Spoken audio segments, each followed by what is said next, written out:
गेले 20 ते 25 दिवसापूर्वी मी व्लॉगिंगचा एक व्हिडिओ टाकलेला होता. त्याच्यानंतर अक्षरशः आज मला वेळ भेटला व्लॉगिंग करण्यासाठी. तर नमस्कार मंडळी, माझं नाव गौरी. तर आपल्या एका नवीन व्हिडिओमध्ये तुमचं स्वागत करते. शुक्रवारी मुलांच्या स्कूलमध्ये दिंडीचा कार्यक्रम होता, त्यासाठी मुलांना रेडी केलं होतं. छान असे मुलांचे फोटो काढून घेतले. यानंतर मुलं स्कूलला गेले. तर हा व्हिडिओ आहे कालचा, म्हणजे शनिवारच्या आषाढी एकादशी दिवशीचा.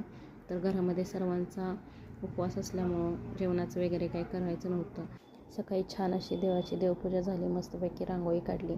आणि जेव्हा फौजी सुट्टीला आलेले होते त्यावेळी आम्ही तुळजापूर पंढरपूरला जाऊन आलेलो होतो. त्याच्या देखील क्लिप्स मी काढून ठेवलेल्या आहेत. परंतु मुलांचे PA स्टार्ट झालेले, यांची सुट्टी चालू होती, त्यामुळं ना अक्षरशः वेळच भेटला नाही. तर ते सुद्धा व्हिडिओ मी एडिटिंग करून नक्कीच शेअर करेन. तर यानंतर मग काम आवरल्यानंतर आम्ही सर्वजण रेडी झालो गावातल्या विठ्ठल रुक्माईच्या मंदिरात जाण्यासाठी. तर गेल्यानंतर इथं मस्तपैकी अशी छान अशी रांगोळी काढलेली होती, त्याचीसुद्धा एक क्लिप घेतली. यानंतर मग मंदिरात गेलो, देवाचं दर्शन घेतलं, प्रसाद वगैरे घेतला आणि मग घरी आलो. तर आम्ही मंदिरात जाण्यापूर्वीच भजन झालेलं होतं, त्यामुळं खूप अशी गर्दी होती. पण छान वाटलं. मंदिरात मूर्तींपुढं मस्त अशी सजावट वगैरे केलेली होती. 1-2 फोटो काढले, परंतु एवढे क्लिअर आलेले नाहीत.